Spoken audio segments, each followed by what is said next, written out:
Shalom, Bapak Ibu, Saudara-saudari yang dikasihi oleh Tuhan Yesus Kristus. Selamat berjumpa kembali di channel Suara Rohani Kristen. Pada kesempatan malam hari ini, kita akan sama-sama mendengarkan khotbah yang akan disampaikan oleh Ibu Pendeta Dewi Basir tentang mencapai perkenanan Tuhan. Dan sebelum kita mendengarkan khotbah pada malam hari ini, saya akan membacakan satu ayat firman Tuhan yang terambil di dalam 1 Yohanes 3 ayatnya yang ke-22. Dan apa saja yang kita minta, kita memperolehnya daripadanya, karena kita menuruti segala perintahnya dan berbuat apa yang berkenan kepadanya. Amin. Tepuk tangan buat Tuhan Yesus, saudara. Silakan duduk kembali. Shalom. Apa kabarnya hari ini, Bapak Ibu? Iya, hari ini saya ingin menyampaikan firman Tuhan tentang apa arti di dalam hidup kita ini, Bapak Ibu ya. Secara manusia seringkali kita berpikir bahwa hidup kita ini ya karena kita ada, lalu kita hidup semau-mau kita, apa yang kita mau ya kita hidupi. Sekarang ini saya mau usaha ini ya saya lakukan, saya mau begini ya saya begini tuh mau-maunya saya. Tapi sebagai orang percaya, ya saya percaya hidup ini bukan sekedar hidup saja, amin. Tapi ada rencana Tuhan dalam hidup kita yang harus kita hidupi, yang harus kita genapi supaya kembali nanti satu saat ketika kita dipanggil Tuhan, kita bisa mempertanggungjawabkan seluruh hidup kita. Karena saya percaya ketika kita menghadap Tuhan, Tuhan tidak tanya berapa banyak depositmu, berapa banyak hartamu, berapa banyak yang kau punya, tapi apakah kita sudah melakukan kehendak Tuhan. Kita mau belajar dari satu tokoh dalam Alkitab hari ini. Mari kita buka bersama saudara, yaitu dari Raja Hizkia. Buka bersama Yesaya pasal 38. Yesaya pasal 38, kita akan belajar dari seorang raja yang bernama Hizkia, bagaimana dia itu hidup menyenangkan hati Tuhan dan melakukan apa yang berkenan kepada Tuhan. Raja Hizkia ini dia menjadi raja sejak umur 25 tahun. Siapa di sini yang umur 25? Nggak ada ya? Yang 52? Kita coba membayangkan ya, Hizkia umur 25 tahun. Diangkat Tuhan menjadi raja. Dan Hizkia ini dia hidup, kalau sudah baca di Alkitab, sangat terkenal dengan ketaatan di dalam hidupnya kepada Tuhan. Ketika dia diangkat Tuhan menjadi raja di usia 25 tahun, Hizkia ini seorang raja yang sangat berkenan pada Tuhan, saudara. Waktu dia naik menjadi raja, pertama kali yang dia lakukan apa? Dia menghancurkan semua tugu-tugu berhala, penyembahan-penyembahan berhala di Israel.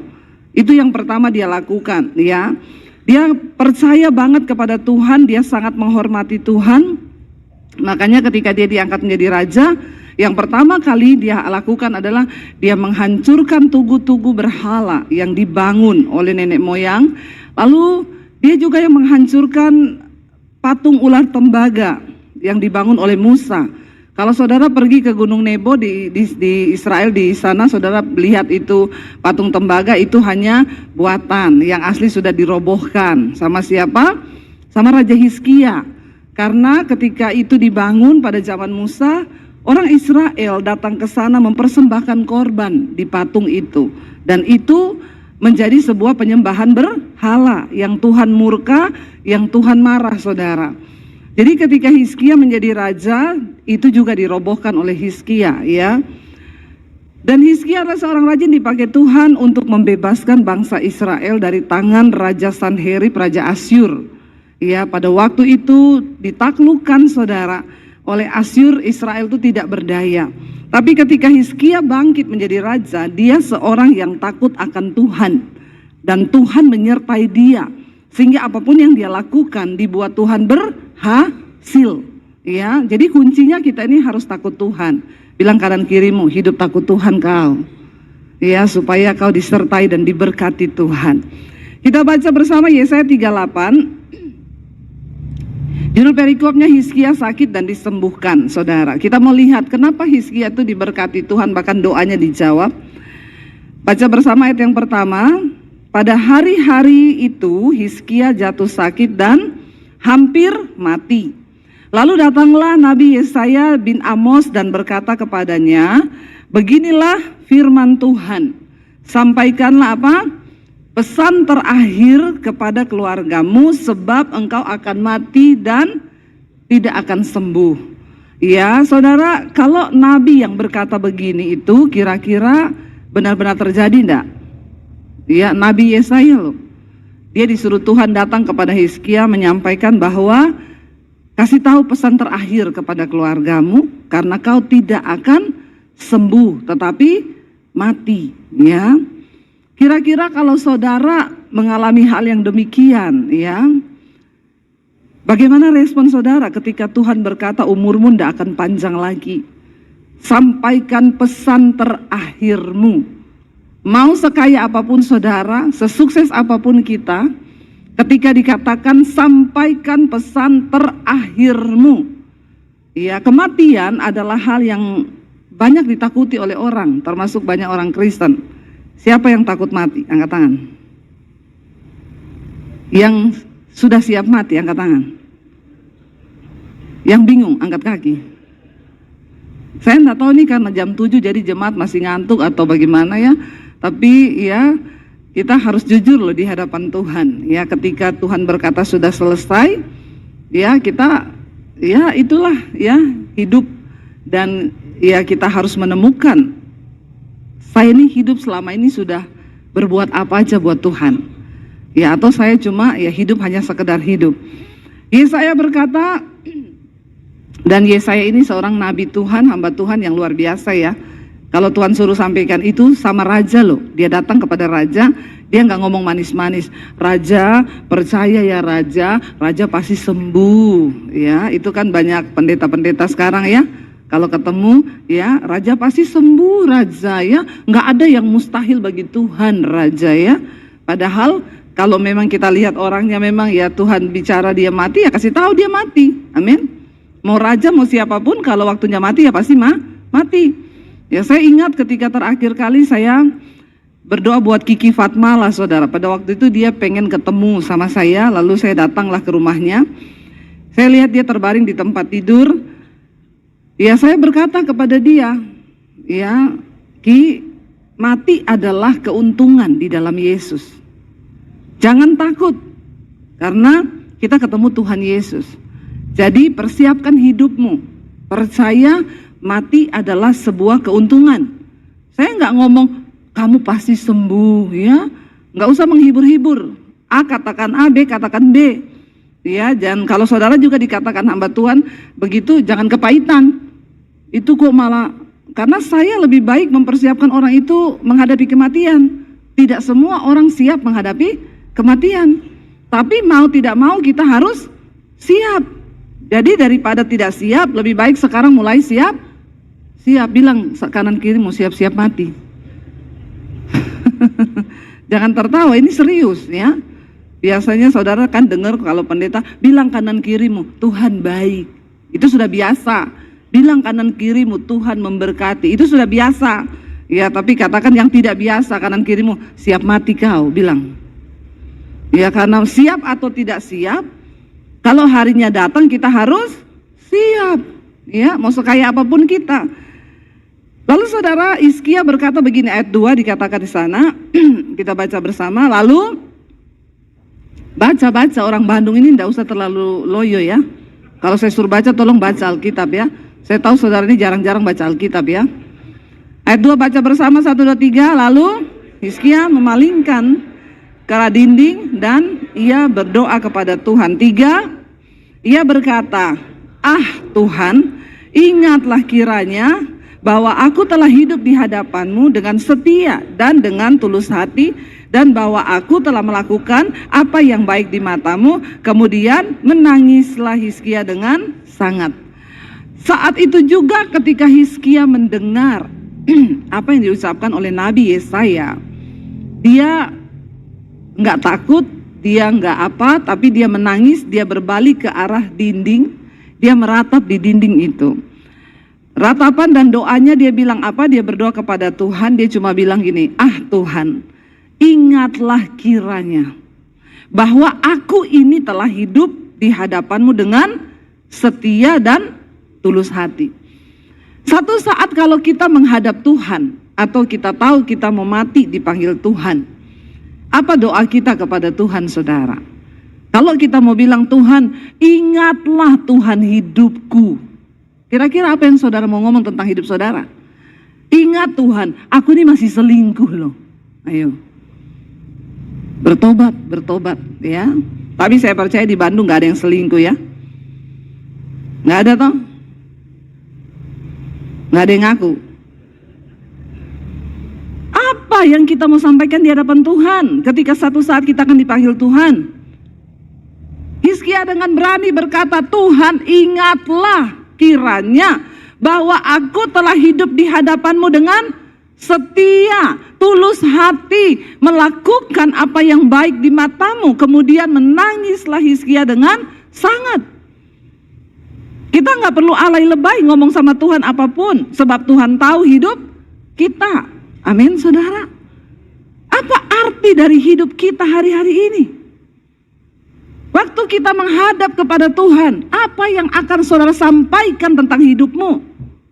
Apa yang akan kita sampaikan? Waktu kita dibilang mau mati, kita mau nangisi apa? Meminta Tuhan membela kita, mendengarkan atau meminta kemurahan Tuhan, harus ada alasan, Bapak Ibu. Amin. Tidak semua orang Kristen berdoa itu didengar Tuhan. Tidak semua orang Kristen berdoa dijawab Tuhan. Berikan kepada Tuhan alasan apa untuk dia menjawab doamu, untuk dia memperhatikan hidupmu, untuk dia memberkati engkau. Harus ada alasan. Apa yang kita mau katakan sama Tuhan? Ingatlah Tuhan, aku ini kalau hidup berantem terus sama istriku. Aku ini suami yang kasar, mulutku kotor, jorok. Apakah hal-hal yang seperti itu yang kita mau katakan di hadapan Tuhan? Ya, apa yang kita mau katakan? Tuhan, ingat aku ini istri yang memberontak sama suami. Ingat Tuhan, aku ini anak. Aku ini hidup dalam percabulan, dalam kenajisan. Hello saudara. Berikan Tuhan alasan untuk mempertimbangkan hidup kita, agar dia bisa mendengar dan menjawab setiap doa dan permohonan kita. Amin. Apa alasannya Tuhan harus memperhatikan engkau? Apa alasannya untuk Tuhan menjawab doamu? Yang pertama Hizkia bilang, ingat aku ini telah hidup di hadapanmu dengan setia. Saudara, dalam hidup ini kita akan menghadapi banyak masalah, persoalan, pergumulan. Pertanyaannya, apakah kita setia kepada Tuhan sampai di garis akhir? Apakah kita tetap mau berkata, hanya Engkau Tuhan yang aku puji, hanya Engkau yang aku sembah Tuhan. Aku gak mau peduli seberat apapun masalah yang sedang aku hadapi. Sekali Yesus, aku mau bilang tetap Yesus di hatiku. Amin saudara.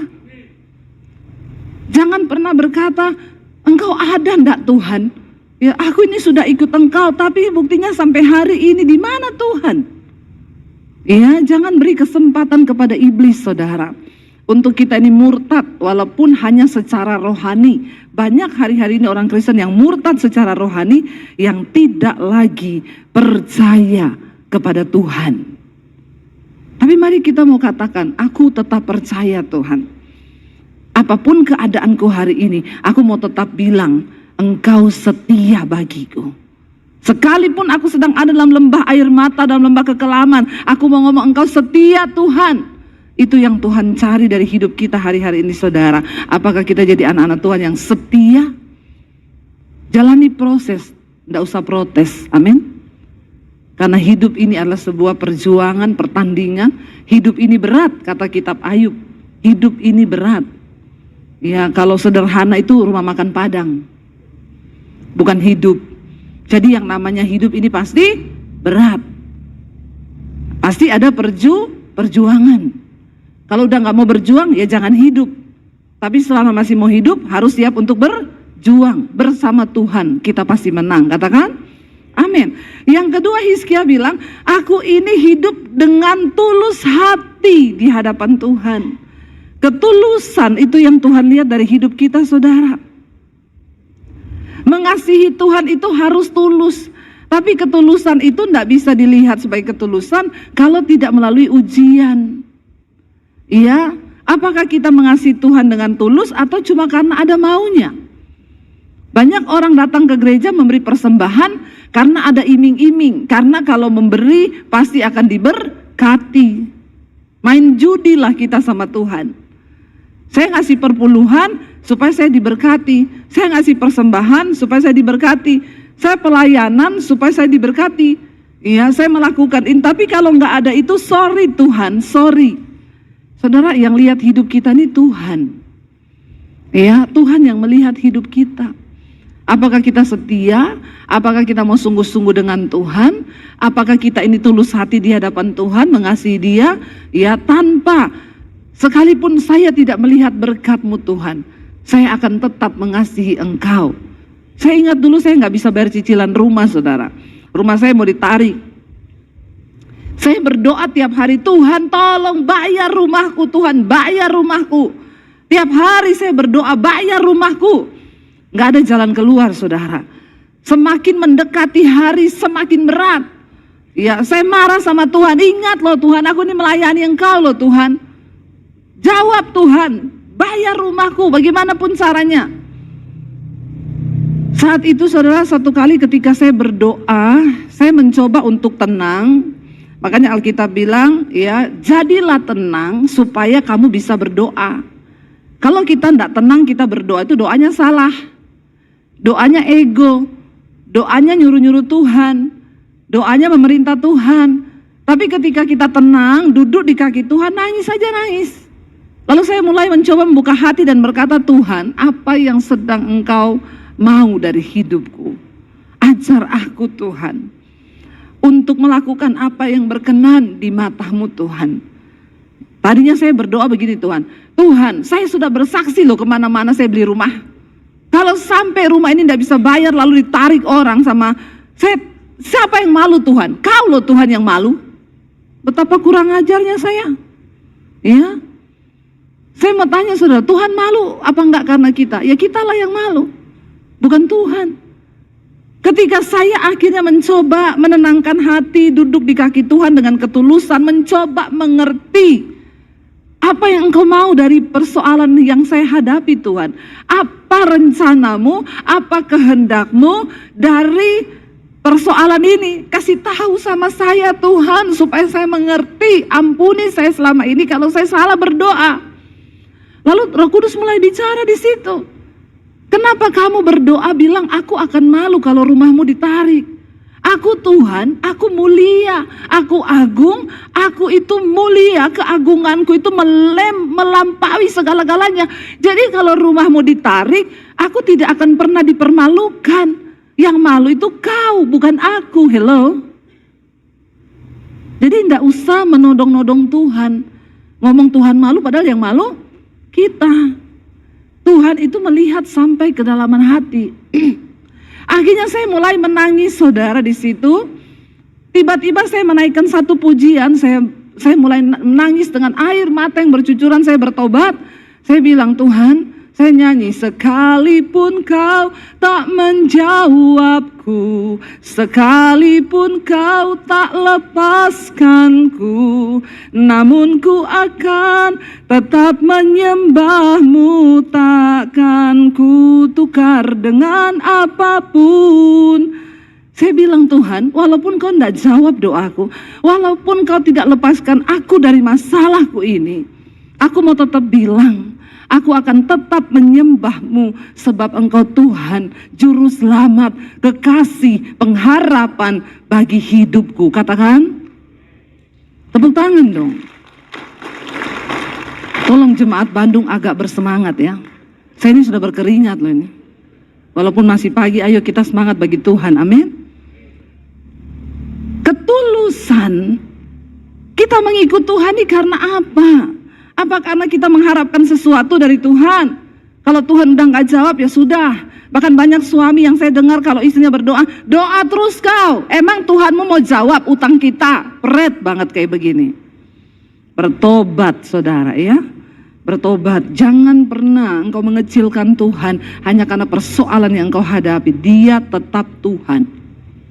Dan itu nggak akan merubah kemuliaannya. Kitalah yang harus berubah. Waktu saya mulai mengubah doa saya mulai pasrah dan bilang, Tuhan, dulu saya juga nggak punya rumah.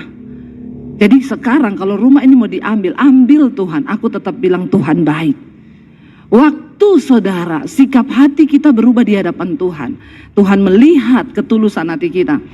Tiba-tiba Tuhan jawab. Ya, ketutup saudara sisa utang saya, bukan cicilan. Saya kan berdoa buat bayar cicilan. Ditutup sama Tuhan sisa 400 juta, selesai bulan itu juga. Bukan cicilan. Lihat cara kerja Tuhan. Lalu akhirnya saya pengen jual. Saya cuma hubungi satu jemaat yang saya nggak tahu rumahnya di mana. Bu, ibu bisa tolong saya nggak minta uang sama ibu. Beli rumah saya, Bu. Soalnya rumah ini kalau nggak saya jual akan ditarik, saya udah nggak bisa bayar. Berapa, Bu Debbie? Ya nanti kalau laku kita jual lagi, nanti keuntungannya. Karena kalau saya jual itu untungnya sudah 2 kali lipat, Bu. Tapi kalau cuma ditarik, saya rugi, Bu. Ya udah, ibu tombok dulu sisanya 400 juta, nanti setelah itu sertifikat saya serahkan ibu, kita jual. Ini kalau dijual, nanti keuntungannya kita bagi 2, Bu. Saya kembalikan uang ibu, sertifikat ibu bawa. Lalu dia cerita ke suami. Ya, suaminya tanya, itu sertifikatnya lengkap, Bu? Lengkap. Ya udah, minta nomor rekening, ditransfer 400 juta, saudara.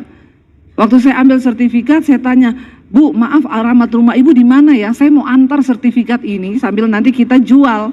Nggak usah, Bu Debbie, yang lama sudah berlalu, yang baru sudah datang, itu berkatnya ibu. Loh saudara, semudah itu sorga berperkara, 400 juta loh. Tapi akhirnya saya cicil, saudara, seadanya duit sampai lunas. Saya nggak mau berhutang, biar nama Tuhan yang dimuliakan, amin. Waktu saya menodong-nodong Tuhan, waktu saya marah-marah sama Tuhan, tidak tulus mengasihi Tuhan, tapi ketika saya sudah rela dan lepas dan bilang, Tuhan, sekalipun engkau nggak tolong, aku tetap mau bilang engkau baik, engkau sungguh baik, amin saudara. Dalam setiap masalah, Tuhan tuh mau mengubah cara berpikir kita, Tuhan tuh mau mengubah pandangan kita, Tuhan tuh mau mengubah cara mencintai kita kepada Tuhan. Hizkia bilang, aku hidup dengan tulus hati. Dan yang terakhir dia bilang apa? Dan aku ini telah melakukan apa yang baik di matamu. Hizkia nggak nangis dengan alay, Tuhan ingat loh anakku masih kecil-kecil loh Tuhan. Enggak. Dia cuma ingatkan Tuhan, ini loh alasan untuk engkau beri dan jawab doaku, perpanjang umurku. Amin saudara. Aku hidup melakukan apa yang baik di matamu. Apakah kita sudah hidup melakukan apa yang baik di mata Tuhan hari-hari ini? Atau kita melakukan apa yang jahat di mata Tuhan? Kepahitan, kebenci orang, sirik, dengki, nggak mau berdamai, hidup dalam kenajisan, percabulan, perselingkuhan. Apa yang kita hidupi hari ini? Apakah kita melakukan apa yang baik di mata Tuhan? Kita belajar saudara. Kalau apa contohnya, Bu, melakukan apa yang baik? Hari ini kau sedang bermusuhan dengan keluargamu. Alkitab bilang berdamai, ampuni orang yang menyakiti kau. Lalu kita berkata, Tuhan sebenarnya berat bagiku, tapi karena Tuhan yang suruh, aku mau melakukan apa yang baik di matamu Tuhan. Aku ampuni iparku itu, aku ampuni mertuaku itu, aku ampuni adikku itu. Amin saudara. Itu engkau melakukan yang baik di mata Tuhan. Jangan cuma lakukan apa yang baik di mata manusia. Hari ini saudara, kita diberi waktu hidup sehari 24 jam. Berapa banyak jam yang saudara beri untuk Tuhan? Dan engkau tidak dipanggil hanya jadi jemaat gemuk di dalam gereja yang setiap minggu datang cuma mau dipuaskan rohaninya. Tapi engkau mulai harus bergerak menjadi jemaat yang melayani, katakan amin. Layani Tuhan saudara. Iya. Kalau saudara punya talenta apa, datang di gereja, aku mau melayani. Kalaupun nggak di gereja, di luar gereja, jadilah berkat hidupmu yang bisa dibaca oleh semua orang, yang mulai berkata, Tuhan apa yang bisa aku lakukan untuk kerajaan-Mu? Sebab ketika kita menghadap Tuhan satu saat nanti, ya yang Tuhan tanya, apa yang sudah kau lakukan bagiku? Marilah kamu, hai anak-anakku yang melakukan kehendak Bapa. Itu kan yang Yesus katakan. Pada akhir zaman nanti banyak orang akan datang ngaku-ngaku, Tuhan, aku melakukan mujizat demi namamu, aku usir setan demi namamu, aku bangkitkan orang mati demi namamu. Tuhan bilang, enyah engkau semua daripadaku, aku tidak mengenal engkau, sebab engkau pembuat kejahatan. Tapi Yesus bilang, tapi aku akan berkata begini, marilah kamu yang melakukan kehendak Bapa, ayo masuk dalam kerajaanku yang mulia. Jadi saudara, pada akhirnya yang Tuhan cari dari hidup kita, apakah kita menjadi orang-orang yang melakukan kehendak Bapa, apa yang baik di mata Tuhan. Kalau kau tahu kita harus hidup dalam kekudusan, jangan bersinah, ya bertobat, tinggalkan. Ya, kalau kau tahu rokok itu tidak berkenan pada Tuhan, ya tinggalkan, berusaha, berjuang, karena kita mau menyenangkan hati Tuhan, melakukan apa yang baik di mata Tuhan. Suami-suami, bukankah engkau pengen istrimu melakukan apa yang baik di matamu? Istri-istri juga begitu kan? Ya, kalau menurut saya sebagai istri, ya apa yang baik di mata saya? Ya suami jangan pergi pulang malam-malam. Iya enggak, Bapak Ibu? Ya ketika istri melakukan, suami melakukan yang baik, kan rumah tangga kita jadi harmonis. Sama Tuhan pun begitu, menjadi orang Kristen bukan cuma sekedar masuk keluar gereja, puluhan tahun kau jadi Kristen, tapi apakah kita sudah melakukan apa yang baik di mata Tuhan? Kemudian dikatakan menangislah Hizkia dengan sangat. Ayat yang berikutnya kita baca, ayat yang keempat. Maka berfirmanlah Tuhan kepada Yesaya, pergilah katakanlah kepada Hizkia, beginilah firman Tuhan Allah Daud bapa leluhurmu. Apa? Telah kudengar doamu dan telah kulihat air matamu. Sesungguhnya aku akan memperpanjang hidupmu 15 tahun lagi. Dan aku akan melepaskan engkau dan kota ini dari tangan Raja Asyur. Dapat bonus saudara, ya. Asyur adalah sebuah kekuatan yang kuat. Tapi karena Hizkia berkenan kepada Tuhan, dia sebutkan alasan-alasan hidupnya sehingga Tuhan menjawab doanya. Bukan hanya kesembuhan diberi, tapi bonusnya Tuhan melepaskan dia dari tangan Raja Asyur dan aku akan memagari kota ini. Sebab kemenangan raja berasal dari Tuhan. Inilah yang akan menjadi tanda bagimu bahwa Tuhan akan melakukan apa yang telah dijanjikannya dan lain sebagainya. Saudara bisa baca. Saudara, doa Hizkia adalah doa yang tokjer. Saat dia berdoa, saat itu juga Tuhan jawab. Yesaya belum sempat pulang ke rumah, berbalik sama Tuhan, disuruh balik kembali ke istana. Aku mendengar doa Hizkia, aku melihat air matanya, pulang kembali. Sampaikan, aku akan memberi dia umur panjang 15 tahun lagi, diberi kesempatan, ya lalu aku beri bonus. Aku akan lepaskan bangsa ini dari tangan Raja Asyur. Bukan dengan peperangan, bukan dengan perjuangan, bukan dengan kekuatan militer, tapi cuma dengan perkenanan Tuhan. Saudara, di hidup ini, kita butuh perkenanan Tuhan. Jangan coba hidup dengan kekuatanmu. Jangan coba berjuang dengan kemampuanmu. Karena Alkitab bilang terkutuk orang yang coba hidup dengan kekuatannya, yang coba hidup dengan pikirannya, tapi diberkati orang yang mengandalkan Tuhan. Apa arti mengandalkan Tuhan? Engkau hidup menyenangkan hati Tuhan, engkau hidup berkenan kepada Tuhan dengan setia, dengan tulus hati. Ketika hari ini engkau sedang ada pergumulan dalam hidupmu, pakailah kesempatan itu untuk membuktikan kesetiaan dan ketulusan hatimu di hadapan Tuhan. Maka cepat atau lambat, Tuhan pasti akan mendengar setiap doa-doa kita. Amin. Niko, waktunya sudah habis ya. Habis waktu. Saya undang para imam musik maju ke depan. Saudara, kita percaya bersama-sama bahwa ya apapun yang kita lakukan di hidup ini, Tuhan yang melihat hidup kita. Persoalan, tantangan, pencobaan, pakai itu menjadi satu kesempatan untuk kita mendapatkan perkenanan Tuhan. Waktu saudara dapat perkenanan Tuhan, saudara dapatkan segala-galanya. Saya mau kasih contoh perkenanan Tuhan itu begini saudara. Roket itu kalau ditembakkan keluar angkasa, Dia harus powerful, semua kekuatan dikerahkan. Kenapa? Karena dia harus berhadapan dengan gaya gravitasi bumi yang selalu punya kekuatan untuk mendorong semua benda yang naik itu akan dijatuhkan. Nah, untuk naik ke atas mencapai luar angkasa, dia menembus atmosfer bumi ini, itu ada satu kekuatan yang besar yang akan menjatuhkan dia. Dia kerahkan seluruh kekuatannya, powerful.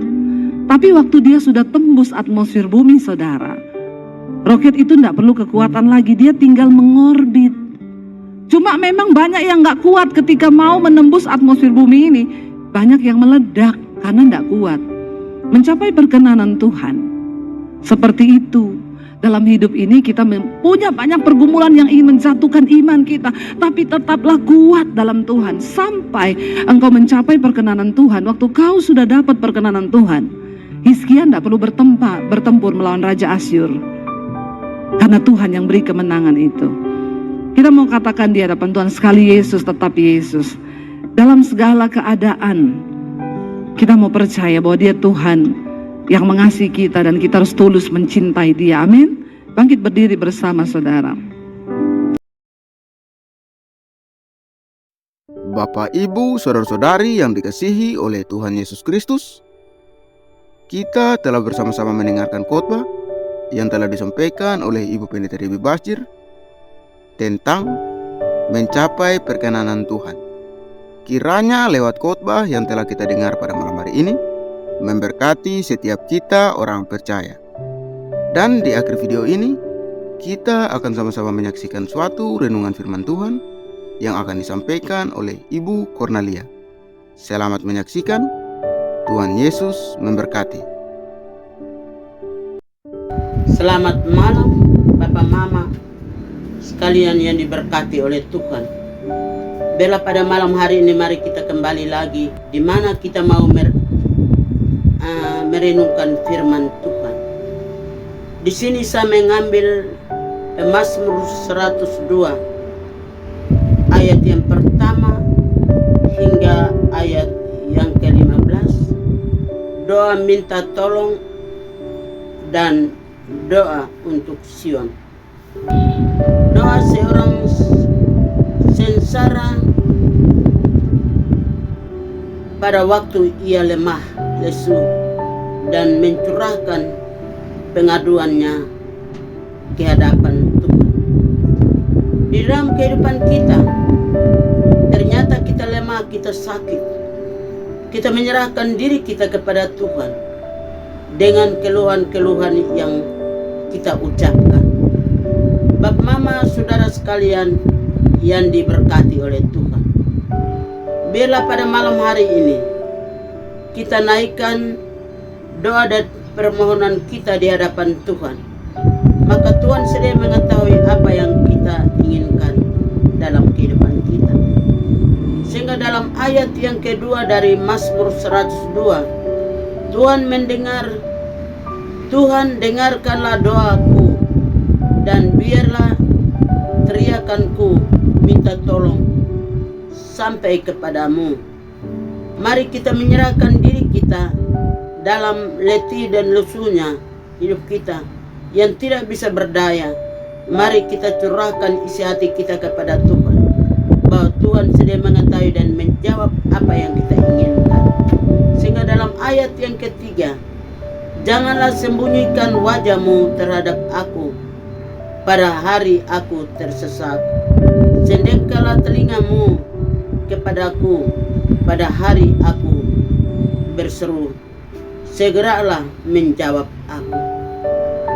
Pada waktu kita berseru dan berserah hanya kepada Tuhan, dan dengan ucapan dalam kelemahan kita, ternyata doa kita sampai di hadapan Tuhan, dan Tuhan pasang telinga mendengar doa-doa orang percaya. Tidak pernah doa orang percaya ditolak oleh Tuhan. Sehingga dengan firman Tuhan segera menjawab kita apa yang kita inginkan. Dalam ayat yang keempat dia katakan, sebab hari-hariku habis seperti asap, tulang-tulangku membara. Dalam kehidupan kita, kita tahu persis bahwa pada waktu hari kesesakan kita sakit, Tuhan yang siap menjawab doa yang kita naikkan di hadapan Tuhan. Dengan kelemahan kita, seruan kita sampai di hadapan Tuhan, sampai di telinga Tuhan, maka Tuhan turun tangan menjawab apa yang kita inginkan. Bap mama saudara sekalian yang diberkati oleh Tuhan, di dalam ayat yang kelima, hatiku terpukul dan layu seperti rumput, sehingga aku lupa makan rotiku. Dalam ayat yang ketujuh dari Mazmur 102, aku sudah menyerupai burung udara di padang gurun, sudah menjadi seperti burung pondok pada reruntuhan. Dalam ayat yang ke-8 dari Mazmur 102, aku tak bisa tidur dan sudah menjadi seperti burung terpencil di atas sotok. Ternyata kita tidak bisa berdaya pada waktu kita lemah, pada waktu kita sakit. Tidak bisa ada daya kekuatan yang kita miliki. Namun kita percaya kepada Tuhan. Tuhan kita mengangkat dari segala kejatuhan. Tuhan akan mendengar doa-doa kita. Tuhan akan pulihkan kita pada waktu kita naikkan permohonan kita kepada Tuhan.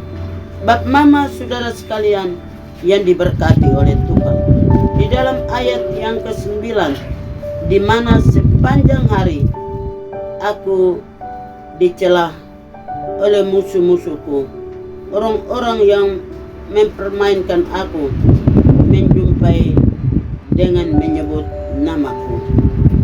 Ternyata pada waktu kita tidak berdaya, Tuhan sanggup memulihkan hidup kita. Kita tidak bisa bangun dari tempat tidur, Tuhan bangunkan kita dari ranjang. Dengan demikian, Tuhan satu-satunya penjawab doa yang pasti. Tuhan siap bebaskan kita dari bencana yang ada, dari malapetaka yang ada. Tuhan menambah kekuatan umur panjang bagi kehidupan kita, sehingga kita pulih kembali, memuji, memuliakan nama Tuhan selagi Tuhan memberikan waktu bagi kita. Bap mama saudara sekalian yang diberkati oleh Tuhan, dalam ayat yang ke-10, sebab aku makan abu seperti roti dan mencampurkan minumanku dengan tangisan. Ternyata dalam diri kita ada tangisan, ada teriakan yang kita naikkan di hadapan Tuhan. Ternyata Tuhan siap dan menjawab bagi kita. Dalam ayat yang ke-11, dia katakan, oleh karena amarahmu dan gerammu, sebab engkau telah mengangkat aku dan melemparkan aku. Di dalam ayat yang ke-13, tetapi engkau ya Tuhan bersemayam untuk selama-lamanya, dan namamu tetap turun-temurun. Ternyata Bapa di surga tetap mendengar doa-doa kita yang kita naikkan. Yang penting kita berseru dan berserah hanya kepada Tuhan, sebab Tuhan siap untuk menolong kita, membangunkan kita dari ranjang yang sakit. Di dalam ayat yang ke-14, engkau sendiri akan membangun aku, menyanyikan Sion, sebab sudah waktunya untuk mengasihinya, sudah tiba saatnya. Ternyata Tuhan menegur, Tuhan menjawab, Tuhan memberikan yang terbaik bagi kita. Dia tegur, berarti dia masih mengasihi kita. Dia masih memberikan waktu bagi kita untuk kita menyadari diri bahwa apa yang kita lakukan jauh dari hadapan hadirat Tuhan. Tuhan sayang kepada kita. Tuhan bangkitkan semangat baru dalam hidup kita. Maka kita lega, kita merasa aman dalam pertolongan Tuhan. Di dalam ayat yang ke-15, sebab hamba-hambamu sayang kepada kamu. Tuan-tuannya merasa kasihan akan debunya. Ternyata Tuhan mengasihi kita, memberikan umur panjang bagi kita, dan memberikan kekuatan dan kesembuhan, kelegaan bagi kita pada waktu kita dalam ranjang. Dengan demikian, mari kita tetap serukan nama Tuhan selagi kita dipercayakan di muka bumi. Di dalam ayat yang ke-16, maka bangsa-bangsa menjadi takut akan nama Tuhan, dan semua raja di bumi akan memuji, memuliakan nama Tuhan. Di dalam ayat yang ke-17 dia katakan, bila Tuhan sudah membangun Sion, sudah menampakkan diri dalam kemuliaannya, Tuhan tidak pernah membiarkan kita, Tuhan tidak pernah meninggalkan kita. Dengan demikian, bila pada malam hari ini kita pulang di dalam firman, dan firman ini adalah kekuatan bagi kita pada waktu kita lemah, kita bersandar kepada Tuhan. Tuhan membangunkan kita, Tuhan memberikan kesembuhan bagi kita pada waktu kita datang memanggil nama Tuhan. Dan kita bawa pulang di dalam rumah tangga kita menjadi satu senjata yang ampuh di dalam kehidupan kita. Apapun yang kita hadapi, kita percaya Tuhan sanggup membela kita, mulai dari malam ini sampai Maranatha, di dalam nama Bapa, Anak, dan Roh Kudus. Amin.